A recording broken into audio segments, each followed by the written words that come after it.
Hello, welcome to the Courier Journal Facebook page. I'm Olivia Kraut, the education reporter here. I'm here today with Marty Pollio, the superintendent of JCPS. Last night was a historic night for JCPS. After years of discussion and deliberation and meetings, the JCPS school board unanimously approved a sweeping proposal that would roll back parts of the district's busing program as well as change how magnet schools operate. So we're going to talk about that proposal and what happens now. But first I want to check in with you. You've been able to sleep on it. How are you feeling right now? Exhausted. Very tired. I'm relieved. I have to say I'm relieved that it's been such a long process, as you noted, and really the past 2 or 3 months have been extremely intense, where every day in one way or another has been focused on getting this passed through our board, and really on a unanimous vote. I thought it was important for the community that we had a unanimous vote, so working to get that. So a lot of relief, a lot of pride that I think we brought a much improved plan to the table, and looking forward to implementing it. And mostly happy that I think we'll be able to serve students better in JCPS. But there's no doubt there's an exhaustion to it because it's been a daily process for a long time. Absolutely, and you mentioned that 7-0 vote. Did you realize heading into the meeting that you were going to have that vote? I was starting to feel that way. I can't say I was 100% confident. As superintendent, what you try to do is obviously know where the votes are before you bring something to the table, but something as important as this, it's not just 100% slam dunk on what a vote is. As you know, the NAACP had a press conference at 3 o'clock, and I was not sure what they were going to announce at 3 o'clock, and so I think that was going to have some impact on it. So I felt like I felt it was going to be a 7-0 vote, but I wasn't confident until really after that 3 o'clock press conference, and then started to feel that we were all together on the same page. Great. Yeah, I'm glad you brought that up, because the NAACP, along with a coalition of retired black educators, did wait until, cut it very close, just a few hours before the vote, said that you got their support. Talk a little bit about how you got to that point. I know you made a lot of changes at their request to the proposal. Yeah, well, most of what we wanted to do around changes to the proposal were around two things, and we met with multiple groups, from the NAACP to the Urban League, retired black administrators, several other groups. We tried to meet with as many representative groups as we could. The two overwhelming themes on the student assignment plan that changes were being requested were around supports, the supports that were given to choice zone schools, and number two is accountability, ensuring accountability. And so, getting to a place where we could say the supports were at a spot that we're really going to move forward academic achievement in our choice zones, which I think was a great improvement. And then the second part was, how are we going to hold the district accountable, whether it's me in the seat or somebody else in the seat after me? How are we going to do that? And that's a challenge, as you know, because I can't, it's impossible for me to hold future funding or hold a board or superintendent, a future board, to a funding mechanism. But what we could do is put it in policy and put things together that ensured accountability and reporting accurately to the community. So most of the things were in those two areas. But we had multiple meetings and went back and forth about wording so that they could feel comfortable, and the trust was there that we were going to do the things that we said we were going to do. So I think once we got to a point where they felt comfortable with that, they could support it. But obviously still, they said, as they noted, trust, making sure there was trust there, and that we continue to do what we say we're going to do in the policy is an important part of it. Definitely. I think you brought up the support, and this plan provides millions in funding for the choice zone schools, which are essentially those in the West End. Run through what some of those schools will be able to spend this money on, and how you hope that it will help students. Yeah, and I think the first and foremost thing we have to tackle, and I think this was something we had to be honest with, and it is a part of housing segregation in our community, both racially segregated housing patterns in our community and socioeconomic housing patterns in our community. And if we go a few blocks west of here, past 9th Street, if we are going to allow students to go close to home, we had to be clear that it was going to be high minority populated schools, as well as very high free and reduced lunch population in schools.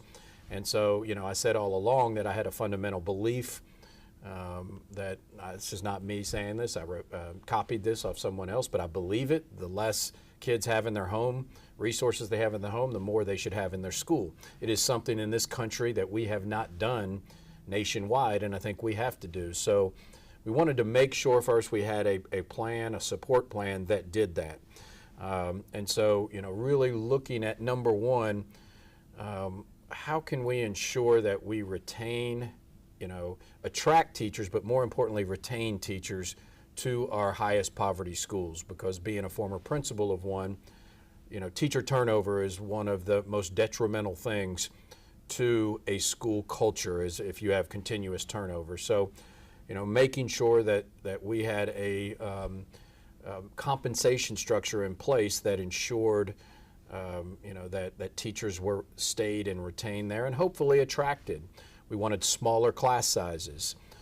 Without a doubt, that was one thing we debated and went down to 20-1 for our elementary school classrooms. Smaller class sizes is an important part of that. More wraparound services, so counselors, mental health counselors, assistant principals, all of those. We wanted to build in a menu and have our principal and school community have enough autonomy to make some selections, what is best for them. The best programs available, whether that's the Academies of Louisville or Explore programs, but they have the best that we can possibly offer to attract kids that would want to come to the school. And then definitely facilities, and really focusing on making sure that we have top-notch facilities in our choice zone schools as well. Got it. And you brought this up, teacher pay is a huge piece, and I understand negotiations are still going on with JCTA unless they've concluded at some point since 8 o'clock last night. Why did you bring this proposal without knowing for sure what you would agree to at JCTA? Yeah, well, we've had some preliminary agreements. I want to say once again, there still has to be some votes that take place, but when you negotiate, there's some preliminary agreements that take place, and then they go to the specific boards for approval. I think we'll have something to announce by tomorrow, hopefully, that we will be able to say specifically, not just for choice zone, but for all teachers, what we will be, providing in compensation. And so, I think we're very close to an announcement on that. But, knowing that we had some preliminary agreements was very important before we had that vote. Okay, understood. And this is something someone asked you last night. I'm going to rephrase and repackage it because I think it's important, but you already struggle with teacher shortages. Mm-hmm. That's not new, and it's particularly an issue with some of these high needs schools. Now you want to have smaller class sizes, hopefully get some instructional aides in there as well. How do you plan on doing that? Yeah, so that's a difficult challenge too. That so first of all, we have to. This student assignment plan we're working on now was built and designed 38 years ago. So what was the reality 38 years ago may not be the reality now. So for us, designing the best system possible for multiple years is important. Now, on that side of it, there is no doubt. We are going to have to, as a nation, deal with a teacher shortage. And I think it's at a crisis point that's only going to get worse. We have instructional assistant shortages as well. So, what we have to do and what we are doing is making sure that, we are the highest paid in the state teacher compensation wise. And so coming to our high need schools is going to provide more compensation than any other school. So we're going to do that. We're going to do that within our instructional assistants as well. And then we're building into this contract where we can take some of our certified personnel, if there is a shortage, and place them in schools if need be, who are not currently placed in schools. So that's those are kind of Band-Aid. That's a Band-Aid that you put on it. I think long term we are all going to have to get together as an industry to make some decisions about how we move forward. And I know there's some talk about that. That's post-secondary partners. That's the Kentucky all departments of education. That's the United States Department of Education. I mean, all of these entities are going to have to get together and figure out what we're going to do about shortages. Understood. I want to circle back real quick. You mentioned potentially placing certified teachers. Can you explain a little bit more? I know the negotiations are still. Yeah, well, I mean, what I will say is, and we did that this year, so it was more or less putting it into our contract. But we have a numerous amounts of resource teachers who do great work in the district. They are certified teachers, and so what we have to be able to do is use these resources, these teachers who have certifications. If we have a resource teacher that's not in a classroom, we've got to make sure we can put them in a classroom. We can't have kids without a certified teacher. So, unfortunately, it's not a perfect scenario because our resource teachers do great work in helping and training and supporting teachers. But in the end, we've got to take emergency steps to make sure kids have a certified teacher in the classroom. Understood. And it's very much called the Choice Zone Support Plan, but there are other schools in JCPS outside of this zone facing similar levels of need. What exactly does this plan do for those schools, and what do you think you can do more to help those schools? So I mean, we are going to reflect, and I don't want to throw another word into it, but we're looking at, okay, how enhanced support schools. And that would include Choice Zone and our AIS schools. And so we want to replicate many of, especially the staffing supports, the stipends, those type of things for teachers in our AIS schools. So that's the additional schools, that are considered those that have needed these additional supports for several years. They're high poverty schools. I mean, we just can't, they're our highest poverty schools. Without a doubt, and so providing those similar supports. Now they may not be identical to the Choice Zone, but the staffing supports will, the stipends will, the things we're trying to do to support those school communities will be the same. Okay. And when could these resources arrive at these schools? With this we do have a lot of these resources that we are putting in. Now the Choice Zone is not established until 23-24. So we really don't have officially a Choice Zone going into this academic year because we are on the current, I should say, student assignment plan. So it will be established in 23-24, and all schools will reflect the new supports in 23-24. Okay. Got it. And we do have some audience questions. Okay, great. How does this plan specifically impact DuPont Manual? Well, I think that's an excellent question, and it reflects all of our magnets. And so what we want, we've said this all along, and DuPont Manual is no different. We want magnets that are magnetic, that draw kids in. So clearly DuPont Manual is magnetic. We want them to, all of our magnets to reflect our student population. And third, we want our magnets to have transparency. So if a family gets in, they know why they got in. If they didn't get in, they also understand why they didn't get in. And so that's where I think the second and the third one are areas that many of our magnets have to improve on, including DuPont Manual, which is reflecting our student population and being very transparent about acceptance or non-acceptance into the school. And so as we move into next year's acceptance, the criteria will be clear. So there will be a few schools that have criteria. We haven't eliminated all criteria at this point, but the criteria to be accepted into manual will be clear, and it will be placed on our new platform that we are putting out, so that your application. So there will be clear criteria for entrance, and we will want them to take steps to reflect the student population and diversity. So that is the initial way that it's going to impact DuPont Manual. Okay. Do you think it goes far enough, or is there room for more action in the future? I mean, I think there is definitely room for more action. I mean, when we talk about criteria, ideally what we would like in Magnet Schools of America is criteria to enter a lottery.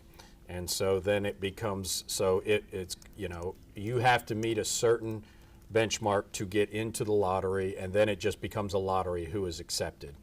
The challenges we face are, you know, those around things like, you know, the YPass and the, you know, those type of programs that require more of a performance-based to get in. And so, you know, if the choir needs a flute player, you know, it's difficult just to be a lottery based on that. So we've got some work to do with that. That would be the ideal situation. I'm not saying we will or will not get to that, but that would be the ideal situation. So then parents would have very clear understanding, met the criteria, either got in based on the lottery or didn't get based on the lottery.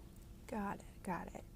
And one for the families out there, some families I've heard from will have kids who start elementary school this coming year, and then their younger siblings would fall under the new boundaries. How will that work for them? Will the younger siblings be grandfathered in, or is it a transfer process? Or how would that? So that is one of the most difficult, not the most difficult, but it is a difficult challenge when dealing with student assignment changes. Do you grandfather, and then, you know, kind of the younger siblings then becomes great-grandfather, and how far down the line do you go, or how many years, or, you know, those type of decisions. The most efficient would be everyone goes to their new school immediately on 23-24. We know that's not best for kids. So what we, you know, are going, no student will be forced to change schools. We don't think that's best. The younger siblings will not have automatic entry into that school. They will go to their new school. Now, we will grant the older sibling can go to the new cluster if that's what they choose to do. Or they can apply for a transfer, and we will do everything we can to meet the needs so that siblings can stay together in a cluster school. But we can't guarantee that right now. I mean, transportation and a lot of these issues will come into play on this. But we'll do everything we can to support our students so they can be together, but they can always go to their new cluster school if that's what they choose to do and be together. Got it. And more of an overarching question here. You know, this plan has been through so many changes. Does this plan that passed, does it have everything you wanted? Well, I mean, there was, I think the plan is better than it was when we started. So I have to say that first and foremost, you know, and I'll go back historically when we first started talking about this. We started with phase 1 was going to be middle and high school. Phase 2 was going to be elementary school. That would not have been the best. That's what our current plan has done essentially for many years, is not drawn together. So the fact that we waited actually became a benefit, and we put all three together, elementary, middle, high, and then magnets. So I think that was the right way to go, so I'm pleased with that. And then, you know, as you heard last night, the desire, especially from our chair, Ms. Porter, to make sure we had the support plan that was necessary, those changes, you know, were very positive. So I was very pleased with that. You know, I think some of the, a few of the things on the magnets we had talked about, if we had, you know, we had to talk about, could we go a little bit farther on the magnets? But I think we ended up getting to the place that we needed to be, where all of our non-negotiables, the things that had to be in there, which were dual resides, aligned feeder patterns from elementary, middle, and high, all three of them working together, transparency in our magnets and diversity in our magnets, and several other things. But those things that really were the pillars of what we started with are all in this, so I'm pleased with that. Got it. And I mean, you've been praised for this proposal. You've said repeatedly over years that it's a very much needed step for racial equity in JCPS. At the same time, I think we all understand that it will resegregate schools. It will create concentrations of poverty that historically have been very tough to overcome academically. Do you have any worries right now that perhaps this moment will ultimately be seen as a wrong step? Well, sure. I mean, yes, I worry, you know, anytime you're in this position, you worry about legacy. I look back, and like I've said, I've not tried to litigate the past. I can't go back and say what they were deciding in 1984, you know, and why those decisions were made. But I do worry. And you know, we've sat on my cabinet and sat around and said, you know, in 25 or 30 years, what it's going to look like. So we have to build the best plan with the best supports we can for this time period. And if someone else doesn't follow through, you know, it's not we have to be the ones that do everything we can to follow through with the promises that we've met. But I'll say something I said last night. In the 3 or 4 years of going through this, I've not had one person, not one, say, let's stay with what we're doing right now. From either side of the aisle, West Louisville, South Louisville, not one person has says what we're doing now is working for kids. And so I do believe no matter what, we have made a significant improvement for our students. You know, and we talk about that. In 1984, you know, sending students, I'll give an example. Doss High School was a very different school in 1984 than it is 2022. And I don't say better or worse, I say much higher poverty than it was in 1984.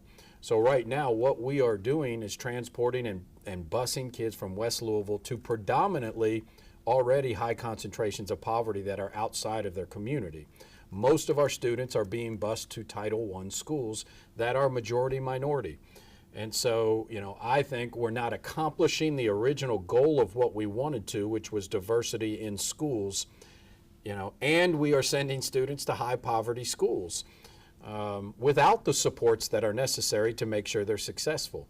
And so once again, you know, I give it to the families. I'm saying, we want the families to have information. If they still choose to leave, they can leave. If we do not provide a good option in West Louisville, the families will not take advantage of it, and that will be very clear early on.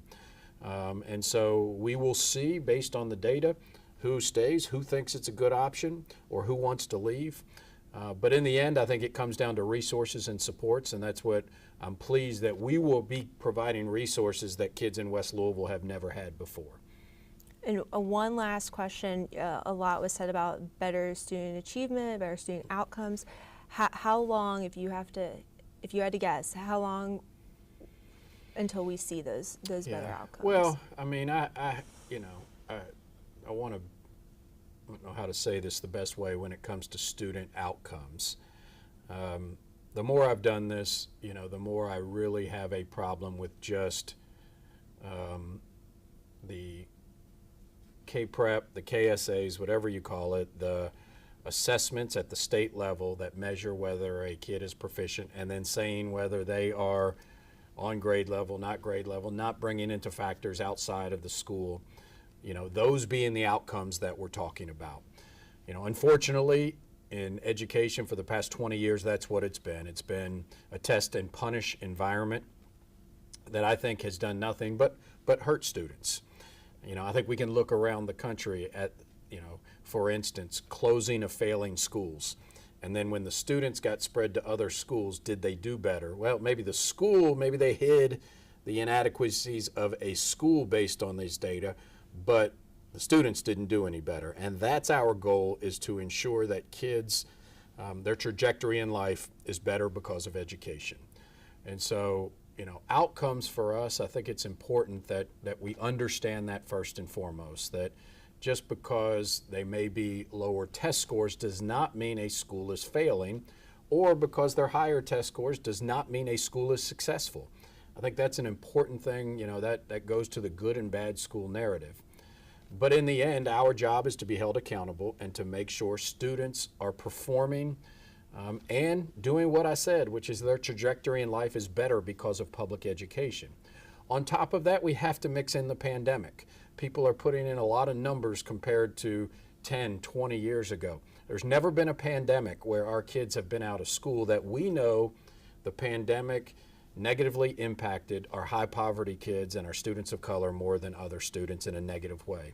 And so, you know, that has to be brought into the equation too, that I think is going to take multiple years to mitigate those problems. However, I do believe we need to begin seeing results, you know, pretty quickly. Now that, you know, it's a step-by-step process. I don't think, you know, in any school system, in any change, And it's the problem with education, which is let's make a change, and if we don't see enough outcomes right away, let's abandon that and go to something else. But I do think there needs to be step forward. We need to see steps. So 24, 25, 25, 26, we need to begin seeing steps forward and indicators, you know, that, and I'll give an example. The Academies of Louisville, you know, this is about the 5th year, and now we're going to see record transition readiness at about 70%. But that's because we've taken it step by step, year after year. And I believe in the next 2 or 3 years we'll be at 80, 85%. Those are the steps that we're going to have to take with this as well to show that we are moving forward and reducing that achievement gap. So I think we have to give it time to make sure it's successful, but I also think we need to start seeing, you know, some immediate improvements for outcomes for students. I know that's a long answer. Oh, no, it's fine, it's fine. You know, I think that's everything I had, unless you have any final lingering thoughts that you wanted to share about this. No, I just wanted to say, you know, this, you know, I know the CJ, you and Mandy have done a lot, and other reporters, I think, along the way have done a lot of work to really expose some of the challenges we have with our current student assignment plan. So I think that's been a key part of this change, is that everyone having a clear understanding of the challenges that we face right now. There's no easy answers. No plan is perfect. You know, I think every city in America, large school district, is struggling with how do we assign students to schools for diversity, for academic outcomes, for magnets, all of these things. But I think you all have done a terrific job of exposing some of the challenges through your reporting over the past few years. And so thank you for doing that. Thank you. And it's not often I'll thank you all for your investigative reporting. No, I'm sure not. All right, well, on that note, thank you so much Yep. for being here today. Thank you all for watching, and we'll see you again next time.